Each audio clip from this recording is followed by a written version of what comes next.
네, 화면 다 잘 보이나요? 네, 그러면은 특강 진행하도록 하겠습니다. 안녕하십니까? 회계세무 관련 자격증 소개 및 공부 방법이라는 주제로 특강을 하게 된 협성대학교 세무회계학과 교수 서정화라고 합니다.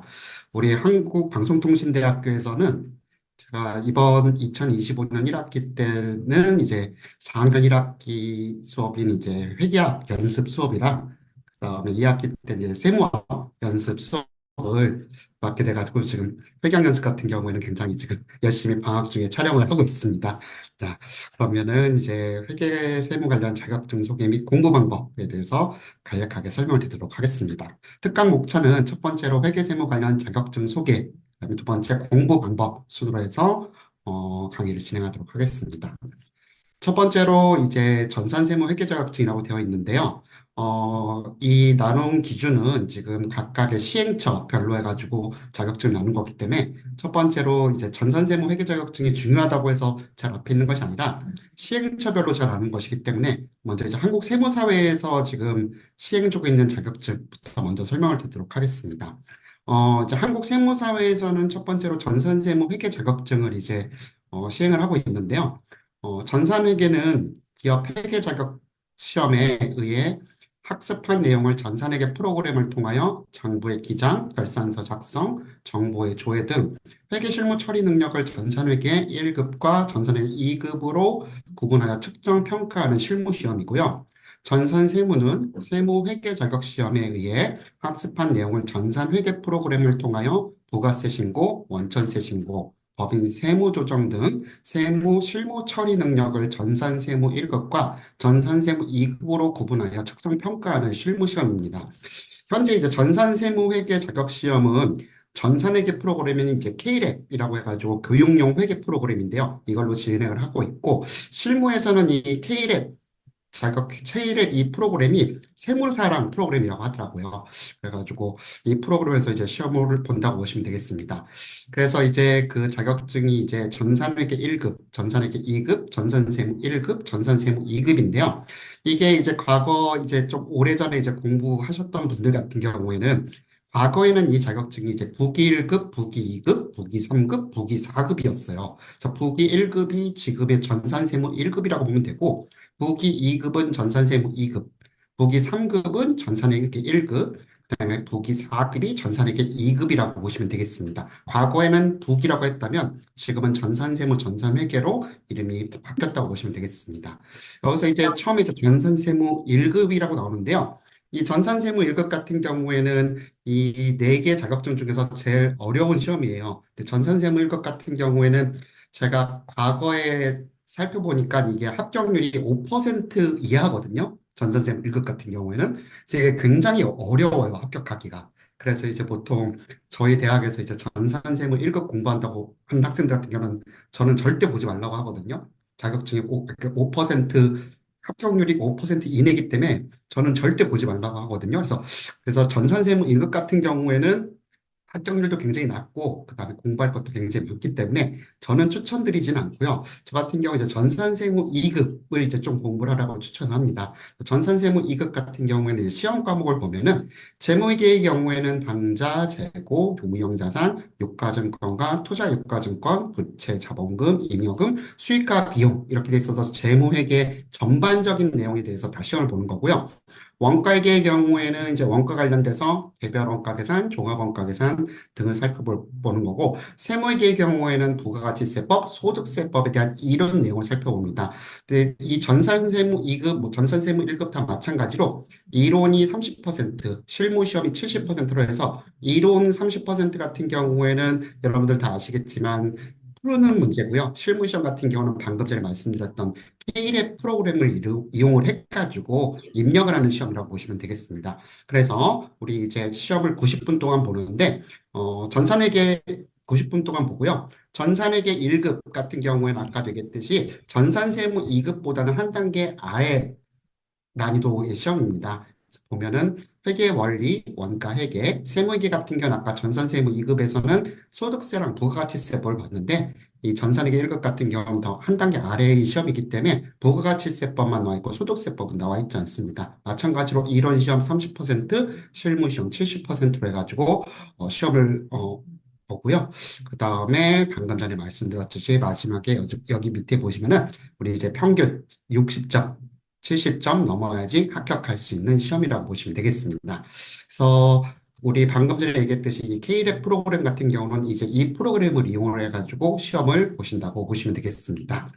자, 다음으로 우리 이제 한국 세무사회에서 하는 이제 기업회계와 세무회계 자격증인데요. 방금 전에 제가 설명드렸던 전산회계랑 전산세무 자격증은 이론 30%, 실무 70%로 시험을 본다면 이 기업회계랑 세무회계 자격증 같은 경우에는 이론 100% 시험입니다. 그래서 우리 이제 이 시험 같은 경우에는 아랫부분을 보시면요. 기업을 상기업과 제조기업으로 분류하면 매매업, 서비스업 등의 상기업은 일반적으로 재무회계와 회계원리에 대한 학습이 필요하고 공장에서 제품을 생산하는 제조기업은 재무회계와 원가관리회계에 대한 학습이 필요합니다. 기업회계 자격시험은 이러한 기업회계 업무에 필요한 전문가적 이론 지식과 실무에서의 활용 능력을 기업회계 1, 2, 3급으로 구분하여 측정, 평가하는 시험, 필기시험입니다. 라고 되어 있습니다.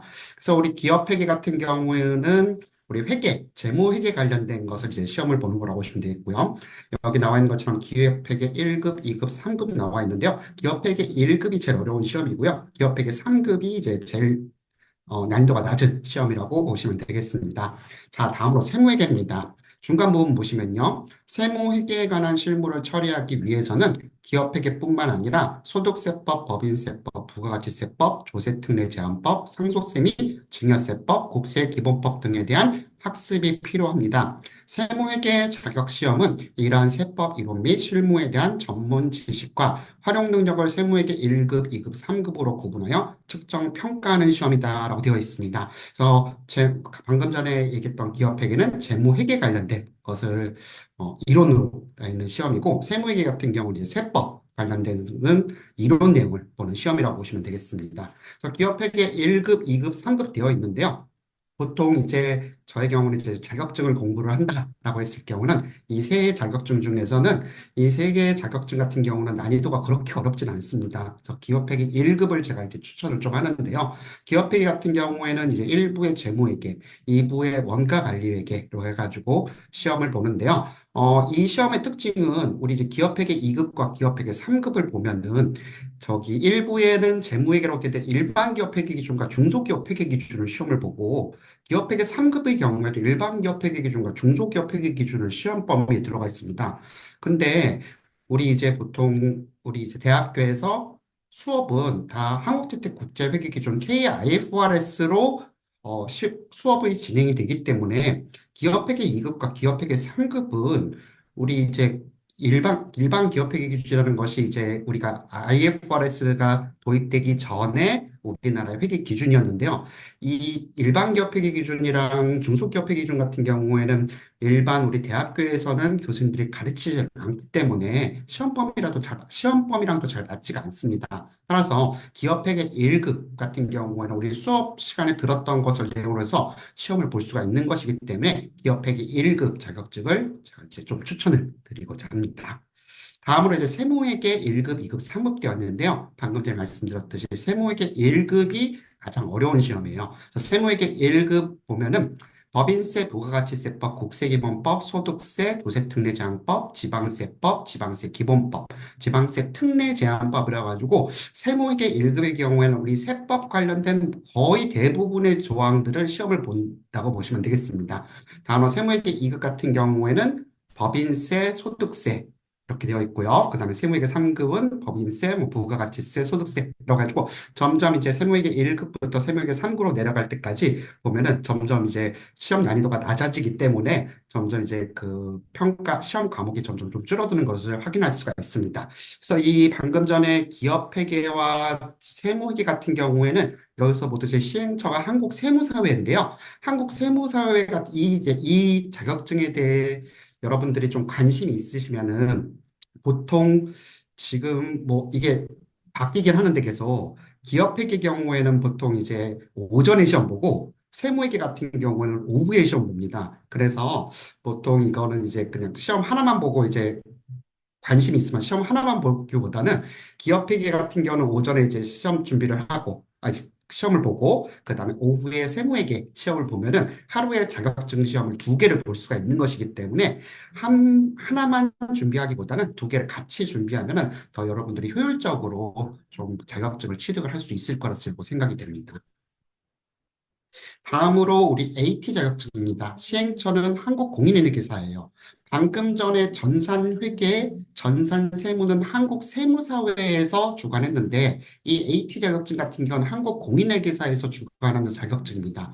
전산회계, 전산세무와 내용은 거의 비슷합니다. 하지만 전산세무, 전산회계 같은 경우는 방금 전에 얘기했듯이 K랩 프로그램을 이용을 해가지고 시험을 본다면 한국공인회계사에서 나와 있는 AT 자격증의 경우에는 더존 프로그램이라는 걸 이용해 가지고 시험을 보신다고 보겠습니다. 따라서 전산회계 전산세무는 K랩 프로그램, 한국공인회계는 더존 프로그램 해가지고 난이도는 거의 비슷하고요. 프로그램의 차이라고 보시면 되겠습니다.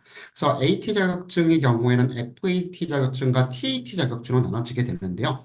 FAT 자격증의 경우에는 회계정보의 활용 능력 검정을 위한 시험이고 TAT의 경우에는 세무정보 분석 및 처리 능력 검정을 위한 시험이라고 보시면 되겠습니다. 그래서 FAT 2급, FAT 1급, TAT 2급, TAT 1급이 있습니다. 그래서 TAT 1급이 방금 얘기했던 전산세무 1급과 비슷한 난이도라고 보시면 되고, TAT 2급이 전산세무 2급과 비슷한 난이도라고 보시면 되겠습니다. 거의 내용은 엇비슷하기 때문에요. 이 공인회계사에서 주관하고 있는 AT 자격증은 앞에서 설명을 드렸기 때문에 간단하게 설명하고 넘어가도록 하겠습니다.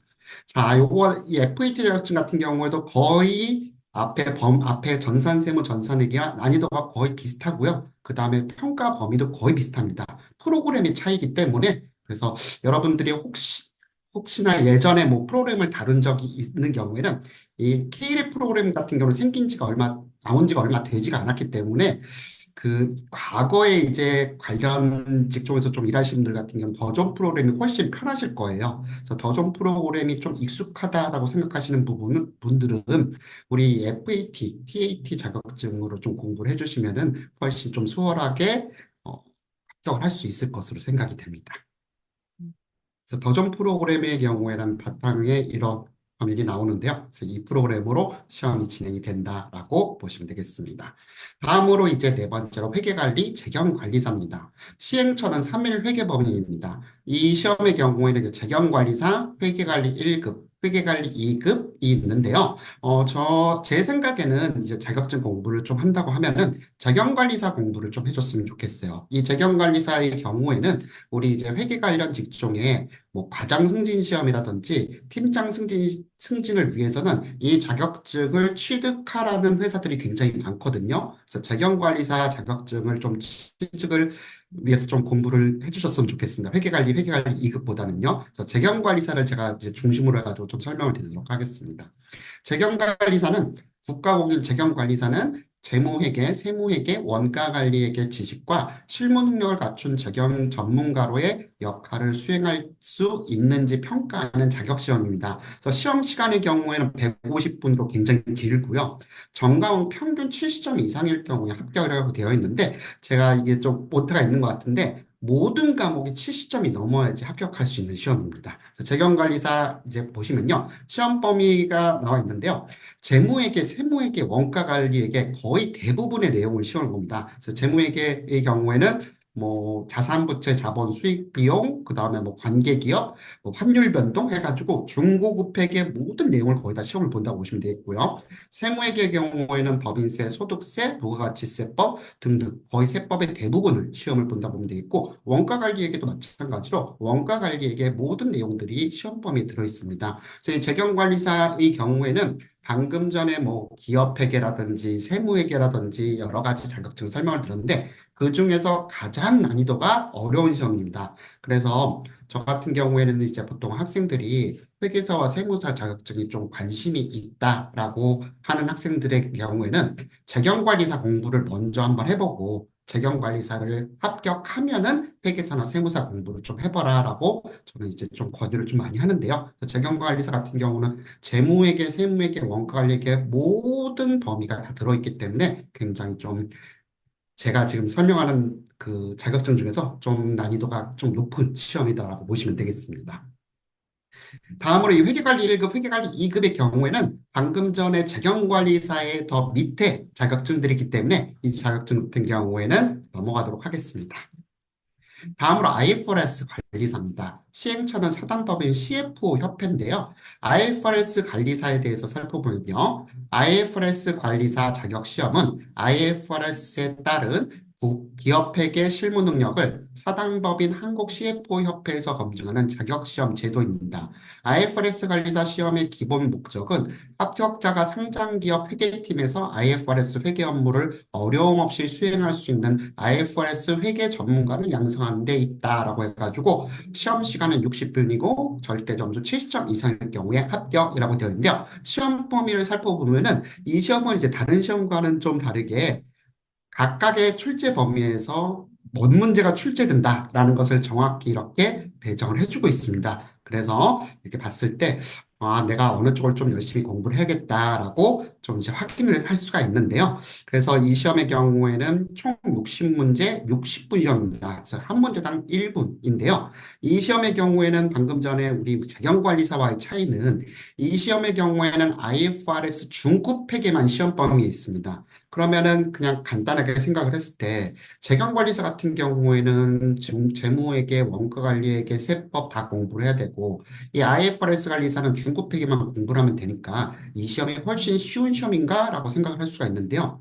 이 시험의 경우에는 IFRS 관리사의 경우에는 이 시험은 우리 회계사나 세무사 1차 시험 난이도로 출제가 됩니다. 그래서 재경관리사의 경우에는 좀 난이도가 회계사, 세무사보다는 난이도가 좀 많이 낮은데요. 이 IFRS 관리사 같은 경우는 회계사나 세무사, 재무회계 1차 시험 난이도로 출제가 되기 때문에 이게 만만한 시험은 아닙니다. 그래서 IFRS 관리사랑 재경관리사 둘 중에서 어떤 게 좀 난이도가 낮냐라고 했을 때는 제 생각에는 재경관리사가 좀 더 낮은 자격증인 것 같아요. 그래서 이 IFRS 관리사는 여러분들 시중에 나와 보면 이제 IFRS 관리사 관련돼 가지고 굉장히 좀 많은 책들이 있는데요. 책을 살펴보면 난이도가 또 굉장히 어렵습니다. 그래서 제가 생각을 했을 때는 이 회계 세무 관련된 좀 자격증을 취득을 하고 싶다라고 했을 때는 재경관리사랑 IFRS 관리사 이거를 좀 공부를 좀 해보는 거를 좀 추천을 드립니다. 그래서 이 자격증 같은 경우에 좀 나중에 여러분들이 취득을 하게 되면은 굉장히 나중에 좀 쓰일 때가 많기 때문에 이 자격증을 좀 취득을 좀 권장을 하고요. 그 다음에 제가 이 방금 전에 이제 초반에 2023년부터 이 특강을 이제 진행을 하고 있는데요. 특강 이제 처음에 진행할 때는 이제 공인회계사 세무사 관련돼 가지고는 빼서 제가 진행을 했어요. 근데 그때 좀 많이 좀 요청이 있어서 이제 공인회계사도 이제 작년부터 넣었는데요. 그래서 공인회계사 부분 살펴보도록 하겠습니다. 시행처는 금융감독원이고요. 공인회계사는 회계, 세무, 재무 등 회계에 관련 모든 업무를 담당하는 전문가로 국가 자격시험 등에 의해 자격을 취득한다. 회계사의 주요 업무는 한국 감사 기준에 따른 회계 감사, 한국 국제회계 기준에 따른 회계 업무, 인수 합병 업무, 기업 가치 평가, 세무다리 기장 등의 업무 등을 수행한다 되어 있습니다. 그래서 이 회계사 자격증의 경우에는 2025년도에 굉장히 많이 바뀌었어요. 기준이. 그래가지고 이 부분의 경우에는 제가 작년과 다른 작년에도 특강을 듣는 학생들 같은 경우에는 작년과는 굉장히 좀 많이 바뀌었다는 것을 좀 확인할 수가 있을 거예요. 그래서 공인회계사 2025년부터 이제 진행되는 공인회계사 이제 내용에 대해서 설명을 드리도록 하겠습니다. 보시면은 이제 경영학, 경제학, 기업법, 세법계로 회계학이 우리 공인회계사 1차 시험범위인데요. 여기 보시면은 경영학, 경제학, 원론 같은 경우에는 작년까지만 해도 문항수가 40문항이었습니다. 하지만 경영학과 경제원론이 32문항으로 줄어들었고요. 그다음에 기업법의 경우에는 과거에는 우리가 총칙편, 상임위편, 회사편만 시험을 봤다면 기업법의 공인회계사법과 외부감사법이 포함돼가지고 시험 범위가 기업법의 경우는 굉장히 많아졌습니다. 세법개론과 회계학 같은 경우에는 과거와 달라진 점은 없습니다. 그래서 과거랑 달라진 점은 경영학과 경제원론의 경우에는 문항수가 40문항에서 32문항으로 줄어들었다면 기업법의 경우에는 공인회계사법과 외부감사법이 포함이 돼가지고 기업법의 경우에는 굉장히 그 공부량이 좀 많아졌다고 보시면 되겠습니다. 이렇게 1차 시험의 경우에는 변경이 되었고요. 학점 인정의 경우에는 과거에는 첫 번째 그 보시면은 세 번째 줄에 12학점 이상의 회계학 및 세무 관련 과목이랑 6학점 이상의 경영학 과목, 3학점 이상의 경제학 과목을 들어야지만 시험을 볼 수가 있었습니다. 하지만 요즘에 IT가 굉장히 중요해지기 때문에요. 3학점 이상의 정보기술 과목을 이수한 자가 추가됐다고 보시면 되겠습니다. 그래서 우리 공인회계사 시험을 보기 위해서는 IT 관련 과목도 이수를 해야지만 시험을 볼 수가 있게 이렇게 변경이 되는 것을 확인할 수가 있습니다.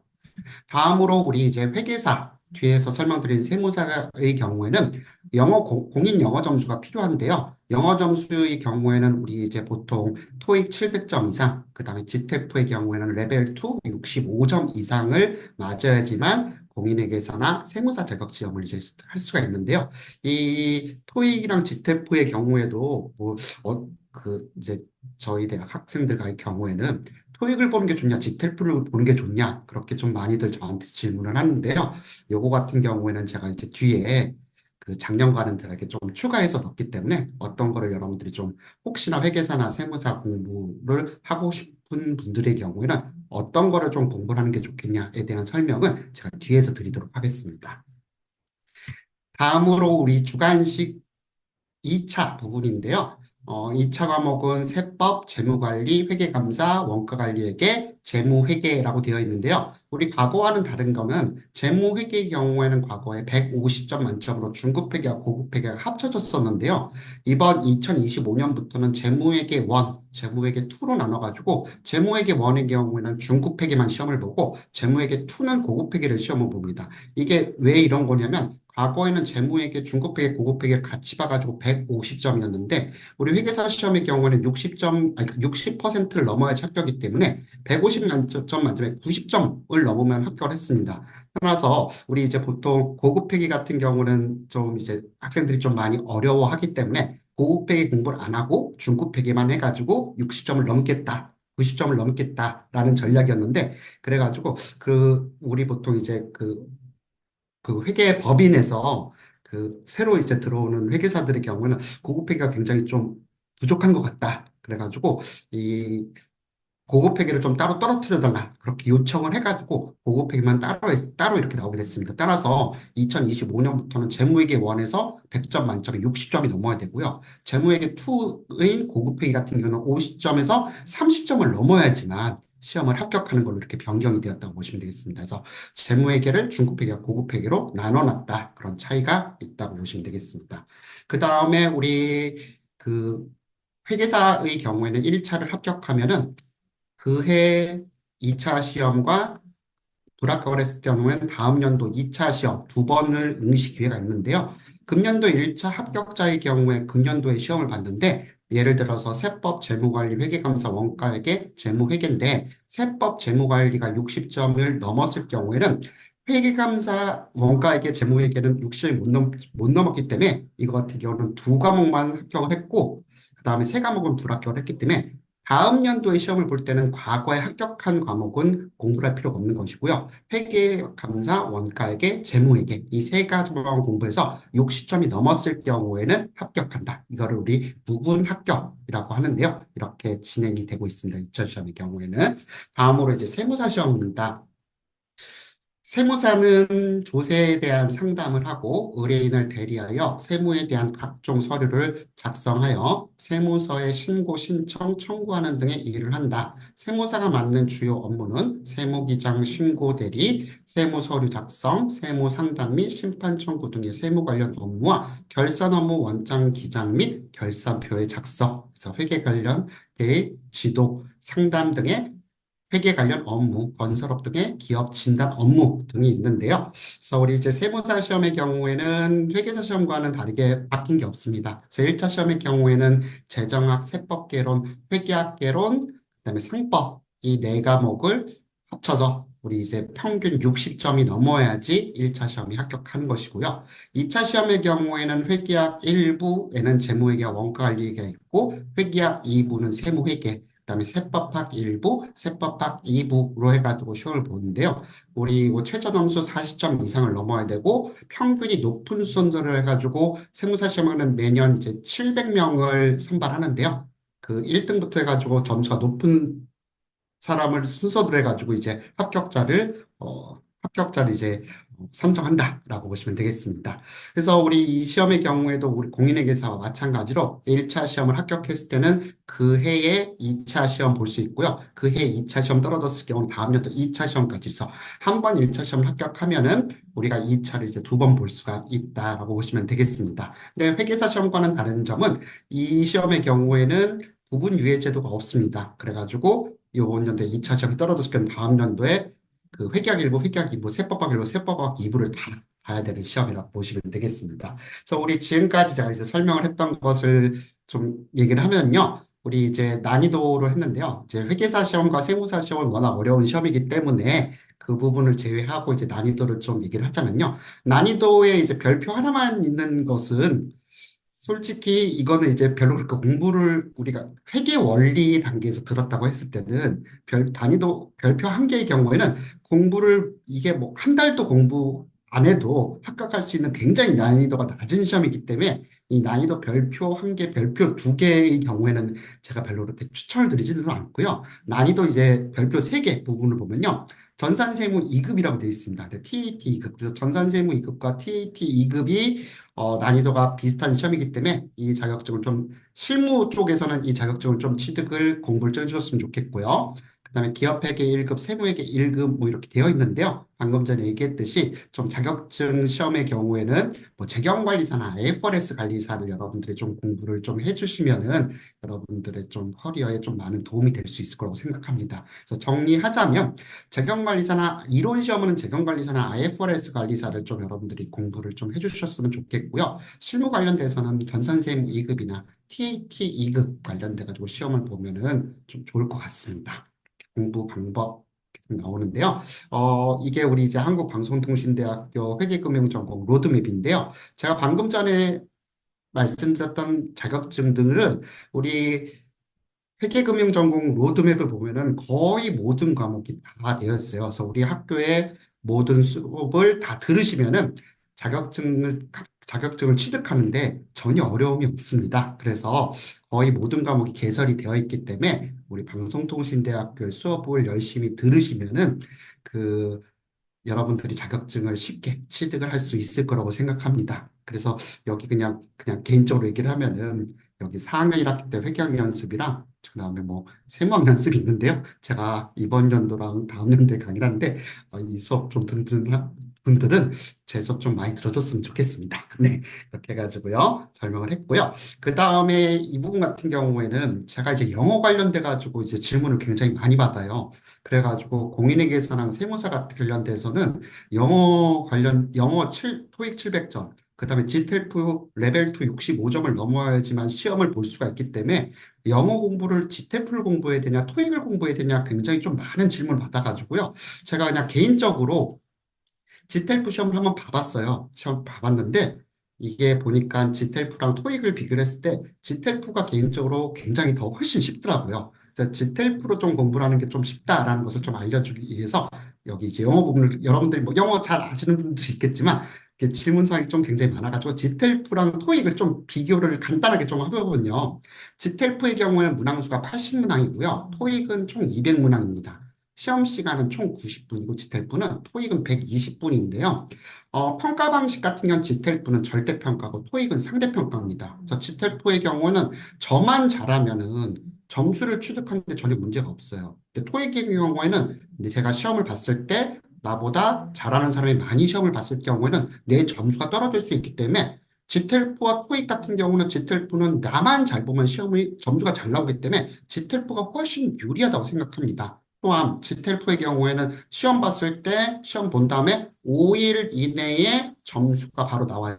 근데 토익의 경우는 시험 봤을 다음에 11일 후에 점수가 나오기 때문에요. 시험 본 다음에 그 다음에는 좀 공부를 하기가 싫어지잖아요. 근데 지텔프의 경우에는 5일만 좀 쉬었다가 다시 공부하면 되는 거 점수가 안 났으면 다시 공부를 해야 되니까 그래가지고 훨씬 지텔프가 좀 유리하다고 생각하고요. 출제 문제 수의 경우에는 뭐 문법 26문제, 청취 26문제, 뭐 독해 및 어휘 28문제로 되는데요. 출제 문제수 같은 경우는 독해 부분만 얘기하자면 여기 가정법, 시제, 준동사, 조동사, 연결어, 관계사라고 되어 있는데요.